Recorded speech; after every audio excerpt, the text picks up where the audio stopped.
Today we're going to take a fairly in-depth look at the Skaarhoj XC3, which is this unit here in front of me, the XC series in general, and the Skaarhoj products overall, and how they work with their firmware, how to update the firmware, how to connect them, how to configure them, how to work with PTZ cameras, and in particular vMix. Though the techniques that we're going to be talking about here today apply to just about all of the different kinds of cores. So let's start off by finding out how to download the firmware updater, which is one of the first steps that we will need to take when getting a Skaarhoj unit in and getting it attached. To discuss the connection, right now we have 3 different cables connected to the unit. That doesn't have to be the case. If we have PoE in this, we could technically just hook this unit up with one Ethernet cable, but right now I have a power cable running to it, I have an Ethernet cable running to it, and I have a USB cable to update the firmware. Power is obviously plugged into power. The Ethernet is plugged into our network hub, which is also connected to our vMix box and to our PTZ camera, and then the USB is attached to our vMix box, which is where we're going to be doing the updating. So in order to update the firmware and to get going on this, because one of the first things that we'll need to do is set the IP address for the unit and get it onto our local network, is get the firmware updater, which we can go to the Skaarhoj website and click support and click firmware updater, and we can download either the Mac version or the PC version, which will let us get this little application here, which we'll get to in a second. But while we're here, and since we're going to be dealing with vMix, we're going to download the vMix Bridge application, which can be found under their cores.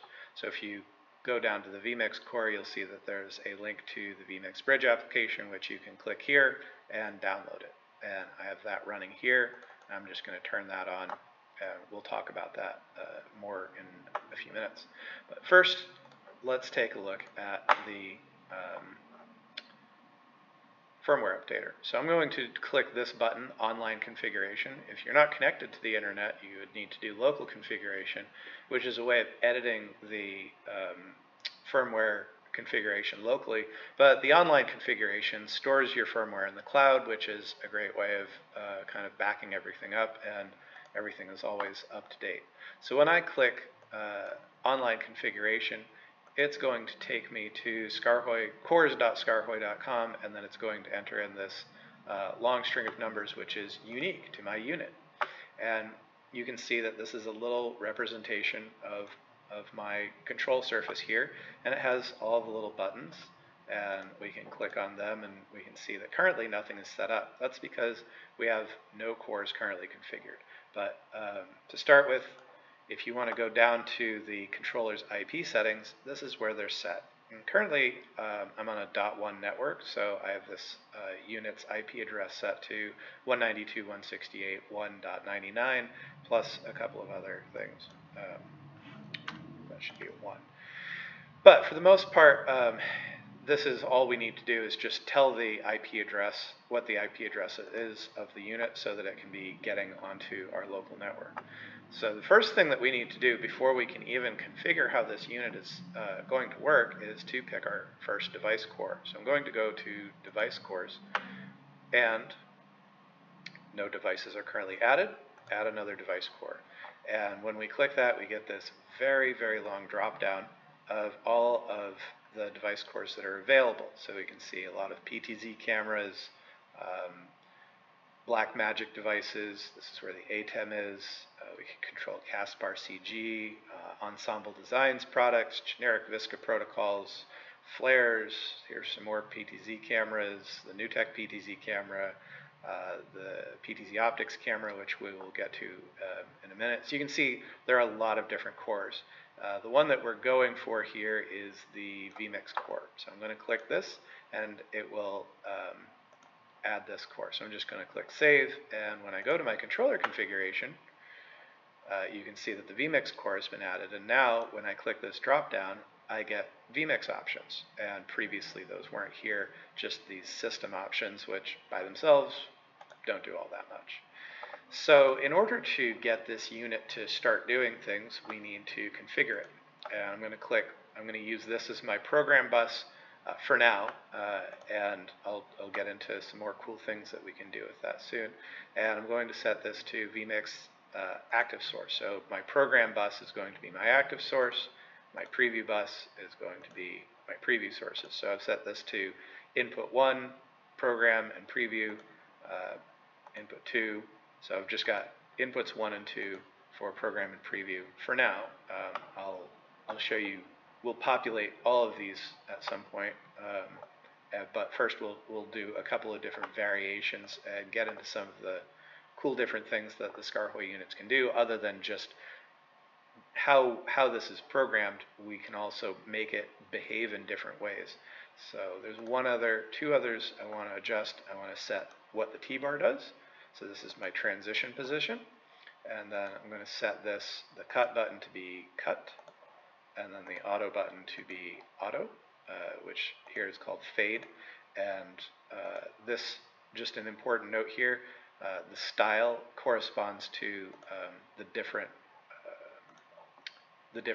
transition numbers here. So right now, this number 1 transition is set to fade. So I have set a few very basic things here. I've set program and preview for inputs 1 and 2. And I've set cut, auto, and transition bar, and that's a good start. So I'm going to click Save Settings. This configuration has now been saved, and I'm going to click this button, which is Check for Updates.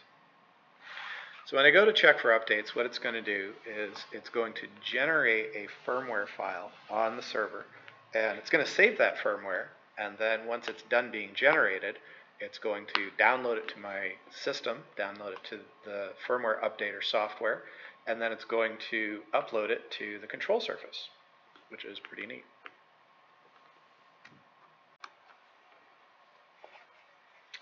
Now that the firmware has been updated, we can take a look in vMix, and we can see that we can adjust what's in program by pressing the buttons, and what's in preview by pressing the preview row, and we can transition between program and preview using the T-bar. We've also got a fade to black function, cut, and auto.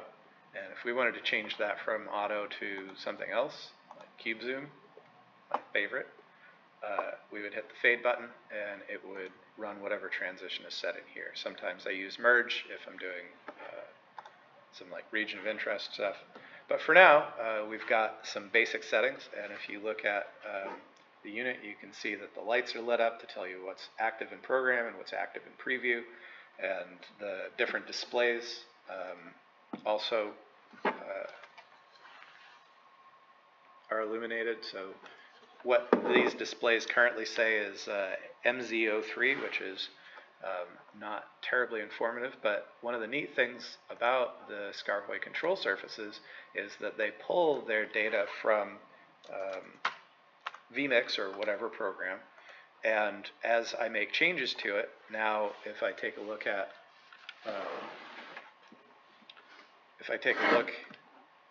it now says camera 1. So it's changed it from what it was to what I just updated it to. And I'll make a change to this. I'll call this camera 2. And the LED displays, LCD displays on the control surface are updated to reflect that. So that's one of the really powerful things about the Skaarhoj control surfaces is that they're dynamic. As things change in the software, it's reflected on the control surface. And let's take that a step further. When I said we could set this up as a program and preview bus, that's kind of a traditional setup. So if we wanted to do this a slightly different way, let's say we wanted to have this row be our overlays. So if I wanted to bring something up as a picture-in-picture, on occasion, I can make it so that when I go into the aux bus here, the aux mode or the ME2 mode, it's doing something else. So the unit can be designed to behave in different ways. What I'm going to do is I'm going to set up 2 of these buttons, the X1 and X2, to be different states. And Skaarhoj calls them states. So right now I've set up X1 to be state 0. And I'm going to set up X2 to be state 1. And state 1 is, we've labeled it down here as ME1, and state 2 we've labeled as ME2. We can call these different things. We don't have to call them mix effects, so here they are right here. So the unit is currently set up with 5 different possible states, and I'm just going to for now, toggle between 2 of them and show you what that actually looks like. So when I click this plus, so I'm going to go over to input 1 and click this plus, instead of going to vMix active source, I'm going to have this be overlay input, overlay 1, input 1. And I'm going to do the same thing for input 2, overlay input, but instead of overlay 1, input 1, I'm going to go overlay 1, input 2. So this is going to trigger the overlay channel to go into, to bring input 2 into whatever that overlay is configured for. We'll see what that looks like when we get vMix going. And then, because we still want to be able to do program and preview, while we've just removed our program bus, we could just leave this as preview. What we want to do, what's possible is that Skaarhoj has a version called Program Preview, and it puts Preview Act. So if I select this in my ME2, this bottom row then becomes a preview if you lightly tap it, and then program if you hold it for a second or so. So I'm going to set these 2 up as the Preview Act behavior for input 2. And again, I'm going to save my sources, and I'm going to update, do check for updates. So while it's busy doing this, I need to make some copies of these, because so far I've only done this for inputs 1 and 2. I need to get this propagated a little bit further along now that I have this sort of how I like it. So I'm going to click input 2 here, and I'm going to copy this. I can actually select Open All Configuration, which will open up all of the different inputs. You can see most of these are empty. But this is going to make it really easy for me to copy and paste the different inputs along.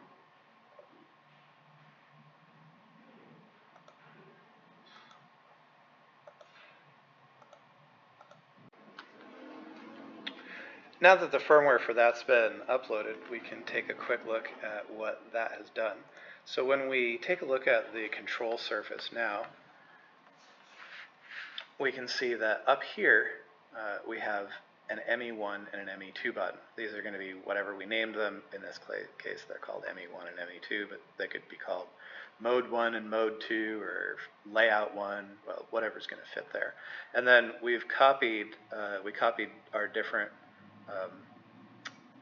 names over here. So in the preview bus or program bus, you can see that they now behave. And if you look at their names, this one's called Logo, this one's called Color, which is short for color bars.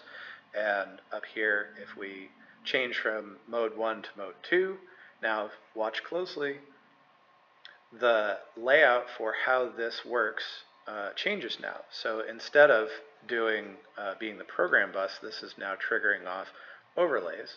So if I click overlay 1 here, it brings the overlay into program. And we've configured overlay 1 to behave in that way to bring whatever's up in the upper right hand corner. Now if we want to bring something else to program, what we can do is I'm going to hold down this button here, try to get my thumb out of the way so you can see the behavior. I'm going to press on it, and that would bring it into preview, and then I'm going to press on it for a little longer, and it's going to bring it into program.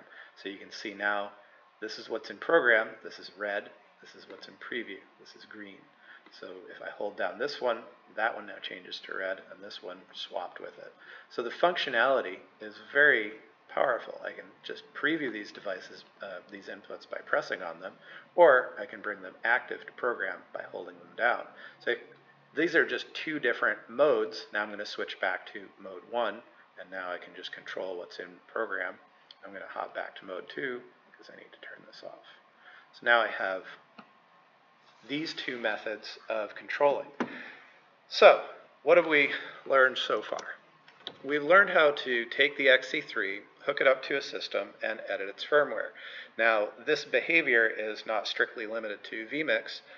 This works with all of the different cores. And speaking of cores, this is a good point at which to add another core. So we'll add a core for the PTZ optics camera here, and we will set some of these buttons as presets.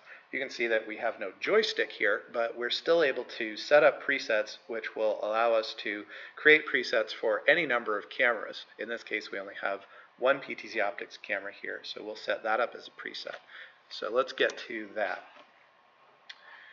In order to add a new core, we will go into device cores and we'll say add another device.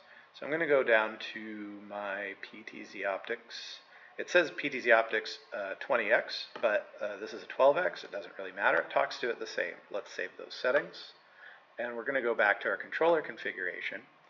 And when we click on a button here, I'm going to turn off my open all configuration, so I'm just got one button at a time. When I click this drop down, now we have vMix and PTZ optics options, and that's going to be the same. They call them devices, but they're device cores. If we added another device, we can load on most of these things. Like I could make this unit control both a vMix and a BMD ATEM at the same time, or a PTZ optics and an ADA PTZ camera, or any of the control different cores that are supported within Skaarhoj. So now that we've added it, let's make two presets here. I'm going to select my X3 and select the PTZ. You can see there's a lot of different options here, from zoom, focus, brightness, gain limit. We'll play with those in a second. But for now, I'm going to select a preset. We only have one camera, so I'm going to go with camera 1. And I'm going to go with preset 0, and I'm going to set this to recall set. So the same button can be used to set a preset as recall it. And there's one other thing that needs to happen here, is that since we added that core, we also need to tell it where that camera is. And you may be wondering, why is there only one IP address here? And that's because the way that the Skaarhoj controls cores work is that it talks to the first IP address in a chain. So this one is IP 121. Camera 2 would have to be IP 122, camera 3 would have to be IP 1.123. So that's how that works. But it's important to remember that we need to set the IP address of the camera, so the control surface knows where it is, because it has to talk directly to it. I've set ME1 to preset, so we'll do preset, and this is again camera 1, except for this is going to be preset 1. And while I'm in here, let's adjust, so these are encoders up here, these are the dials, the knobs, and I'm going to use them to be able to set our exposure mode, and then I can use this one to set our, let's just say, brightness or gain. So now I've set those to adjust camera 1's gain. I'm going to click Save Settings and check for updates.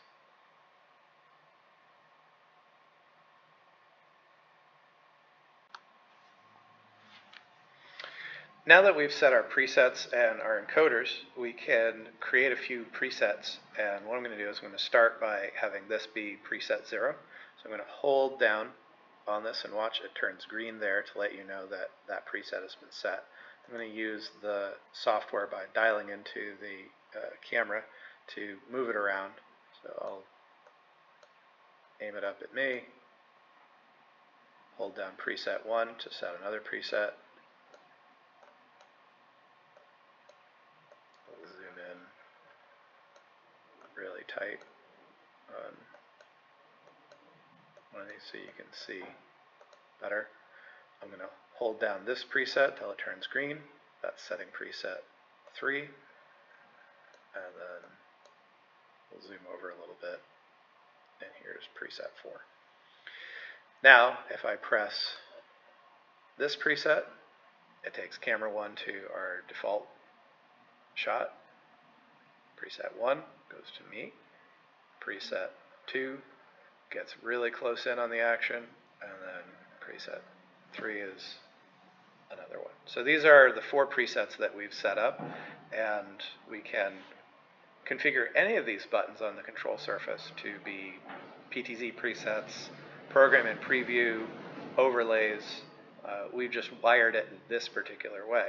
So the Skaarhoj control surface is capable of being extremely flexible in that you can map any one of these inputs to do any one of the controls for any of the cores that you have for any device that they support connected to your network. So next step, let us now add a new module. So I'm going to take this, is the XC4, and I'm going to show you how to add it. The neat thing about the XC line is that they're magnetized, so you can snap them together. And if you look, you can see that it's got a little serial connector there, and we can actually connect these via cable, but I think the coolness is in the fact that they snap together. So we've just turned this 8-row control surface, however flexible it is, into a 16-row, but we need to do a few things first. So let's go take a look at how we need to make some changes. And I'm going to minimize this. Now we need to manage modules. There's a new tab here. I'm going to, it already knows that I have an XC3. Let's add another module, which is an XC4. Save module configuration and go back to our controller configuration.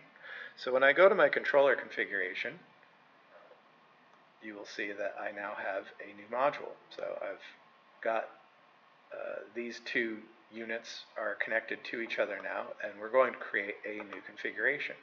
And when I was saying that you can create any number of PTZ presets, think this could be, this could be camera 1 inputs, presets 1 through 6, camera 2 presets, 1 through 6, or if you have, 4 cameras, that could be broken up into other different ways, or we could set all of these to be presets. We could make these be 4 different presets for 4 different cameras, but in this case we're probably going to want these to be inputs. So I'm going to make this be our vMix active source and active source for input 2. Just basically duplicating what we have over there. In fact, probably the easiest thing would just be to copy this and insert it there. Copy this, insert it here. And we can go through this repetitively, and I can make you sit around and watch it, but I think you'll probably want to fast forward through this part, so I will fast forward it for you.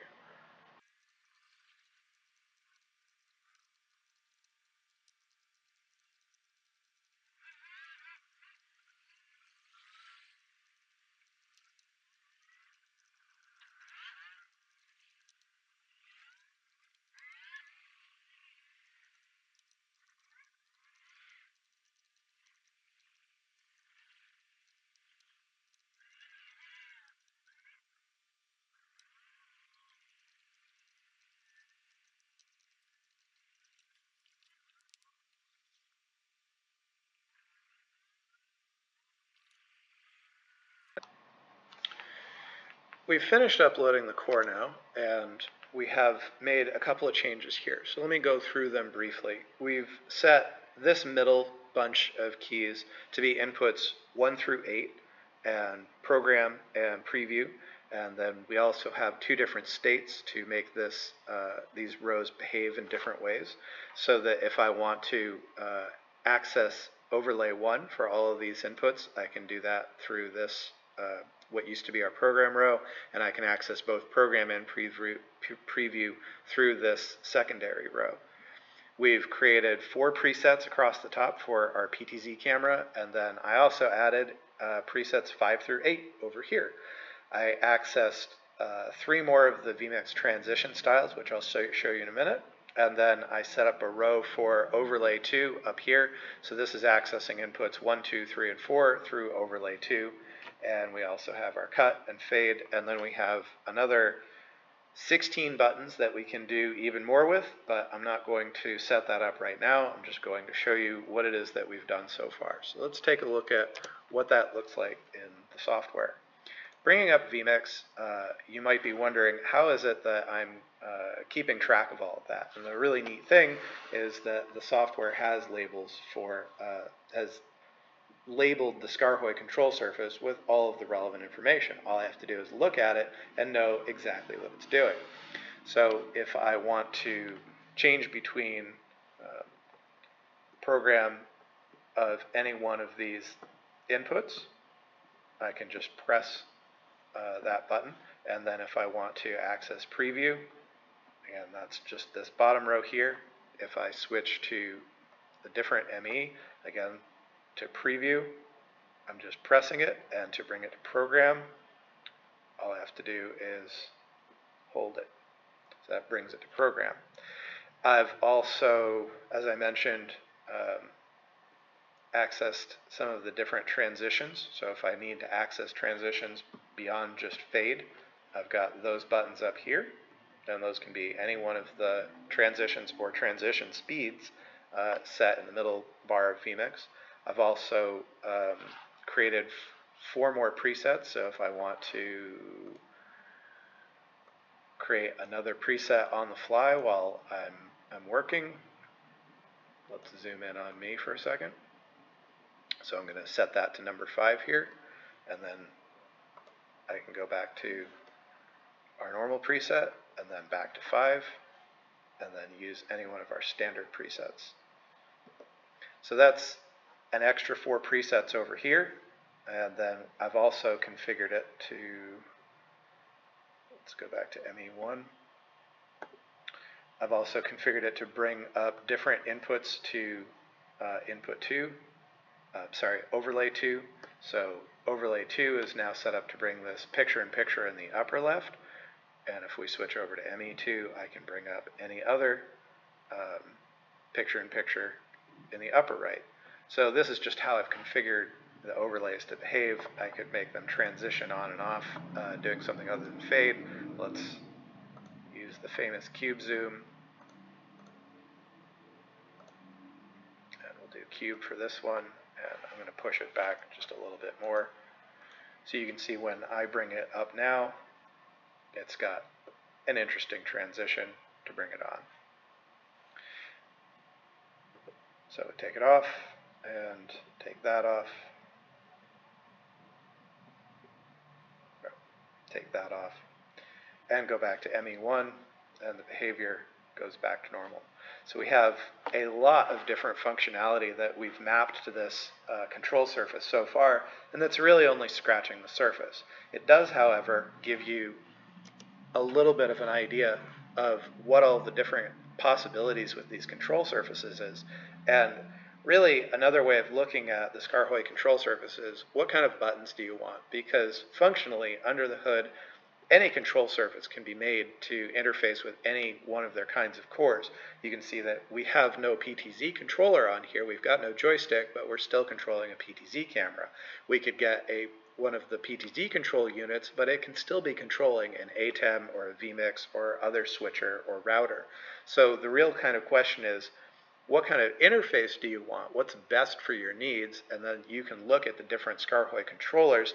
They all are going to function the same way. You shouldn't look at a switcher control surface and say, that's just a switcher. This box, this XC4, this could be just PTZ presets. It doesn't have to be controlling a switcher. It can be, this row can control the PTZ presets, and a PTZ controller could be controlling an AJA router.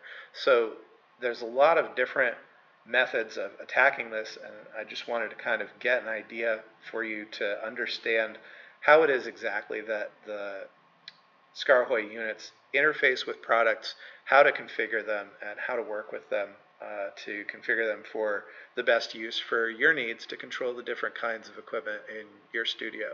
If you have any more questions about the Skaarhoj products, you can visit our website, www.usbroadcast.co, or you can reach out to us on Facebook or via email to sales@usbroadcast.co, or look us up on our website for our contact information for questions and answers about lots of different things. So thanks for watching. If you liked this, subscribe to our channel. We do lots of things on Skaarhoj and vMix and PTZ cameras and all the other brands that we carry. Thanks for watching.